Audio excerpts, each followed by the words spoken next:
Fala, gente amiga, tudo bom? Eu sou Carlos Lose e este é o Batata Diário, o seu programa de dicas do Diário do Capitão. E hoje nós vamos dar sequência às nossas análises de episódios de Jornada nas Estrelas, né? Voltando agora para a TNG, para o segundo episódio da primeira temporada, intitulado A Hora Nua.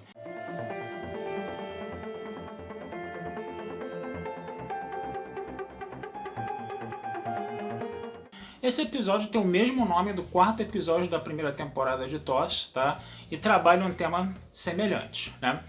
Para a gente poder falar do plot desse episódio, né, vamos começar falando que a Enterprise estava se encontrando com uma nave, né, indo se encontrar com uma nave que estava estudando uma estrela que estava colapsando, né, só que a tripulação dessa nave estava se comportando como se estivesse toda embriagada, né, e aí eles acabaram abrindo a escotilha da nave, vários tripulantes foram expelidos, né, da nave, né, e os poucos que ficaram ainda morreram congelados porque eles ficaram mexendo nos controles ambientais, sem falar que havia também, né, pessoas que estavam tomando banho com roupa. Então o que vai acontecer? O Riker, ele se lembrou de registros antigos disso, né, de pessoas tomando banho com roupa, né, de registros disso em outras naves Enterprise, e ele pediu para o Data estudar esses registros, e o Data acabou encontrando esse registro da Enterprise lá do James T. Kirk, né, onde eles estavam examinando um planeta, estava havendo uma variação gravitacional muito grande do planeta que estava afetando a cabeça das pessoas e deixando as pessoas como se elas estivessem embriagadas, né, e isso agora estava acontecendo também na nave que estava investigando essa estrela que estava colapsando, onde estava vendo grandes variações gravitacionais também.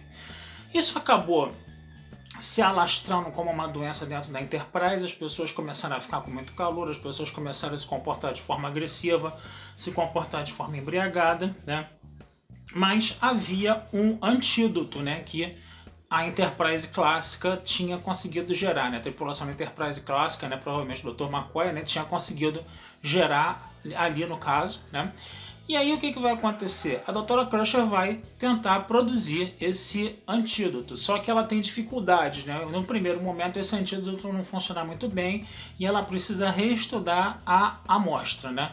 O grande problema é que a nave estava com a tripulação ficando cada vez mais infectada, né, por essa anomalia aí no caso, né? E para piorar a situação, o Wesley Crusher ele acabou criando um campo de força, né, em volta da engenharia, né, para impressionar o Capitão Picard, né? E ele ficou tomando conta da nave ali, né? Porque ele acabou desconectando, né, os chips isolineares da nave, né? Então não existia mais uma conexão entre a engenharia e os comandos que faziam a nave ir para impulso, ir para dobra, coisa e tal, né? O grande problema é que a estrela estava colapsando e um pedaço de plasma acabou indo em direção à Enterprise por causa desse colapso, né? E era questão de tempo daquele pedaço de plasma ali, né, de gás ionizado, acertar a Enterprise e destruir a Enterprise. Então era muito importante que, se tivesse acesso à engenharia, se reconectasse os chips isolineares, né, e pudesse fazer a nave sair dali do caso, né. Então, quer dizer, é um episódio que tem ali um certo grau de alívio cômico, né, porque você vê a tripulação agindo praticamente toda ela embriagada, né. As únicas pessoas que não foram afetadas, né, foram o Riker e o Worf, né, sendo que o Riker foi infectado, mas ele ainda não tinha manifestado os sintomas, né? E o Worf nem isso, o Worf ficou praticamente intocado. É uma situação curiosa porque até o Data se infectou, né? Mas o Data é um androide, né? Ele deu uma desculpa ali de que, de que a fisiologia do corpo dele parecia muito com uma fisiologia do humano, mas ficou um negócio mal explicado, né? O fato do Worf também não ter se contaminado, não ter tido contato físico com ninguém, né? E aí ele acabou não se contaminando, né? Quer dizer, ficou um negócio ali meio puxado. Mas o grande problema desse episódio é o seguinte... O grande problema desse episódio é o seguinte... É que você está colocando toda a tripulação numa situação de alívio cômico logo no início da primeira temporada, né? Os personagens mal foram apresentados, né? E aí essa coisa pareceu muito mais constrangedora, né, do que... pareceu muito mais constrangedora do que um alívio cômico mesmo, né? Talvez se esse episódio tivesse ficado mais pro final da primeira temporada, quando a gente já tivesse um conhecimento melhor da tripulação, né? Esse alívio cômico talvez ele surtisse mais efeito. Aí vocês podem me perguntar, mas poxa, existiu um episódio semelhante em Thor já no quarto episódio da primeira temporada também foi no início, mas lá teve um comportamento inverso. Primeiro, você tinha uma série ainda que estava se estabelecendo, né? E naquele episódio você tem uma situação em que o Spock chora, e aí isso inclusive faz com que tenha ajudado em muito, né, a popularizar o personagem do Spock. Quer dizer, você tinha uma tripulação, né, uma série que estava começando, uma série que não tinha a carga perdão, que já tinha, que Jornada nas Estrelas já tinha quando começou TNG, né? TNG era uma nova tripulação que estava substituindo a tripulação da série clássica, né? Então era uma tripulação cercada de expectativas. E o primeiro episódio tinha sido feita toda uma apresentação dos personagens, mas a coisa ainda não estava muito bem explicada, né?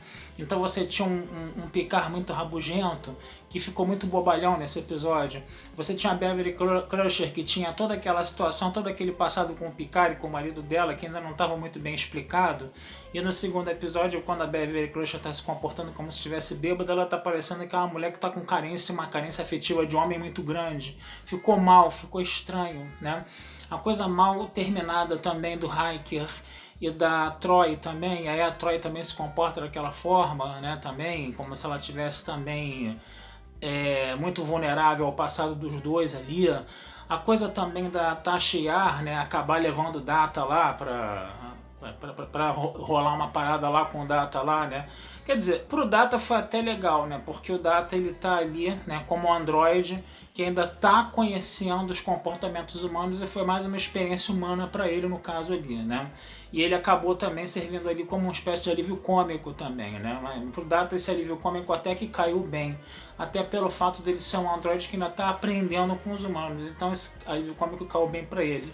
Mas para outros personagens eu acho que a coisa ficou um pouco ruim, entendeu? Ficou um pouco meio vergonha alheia, ficou um pouco uma coisa constrangedora, uma coisa um pouco desmoralizante, né?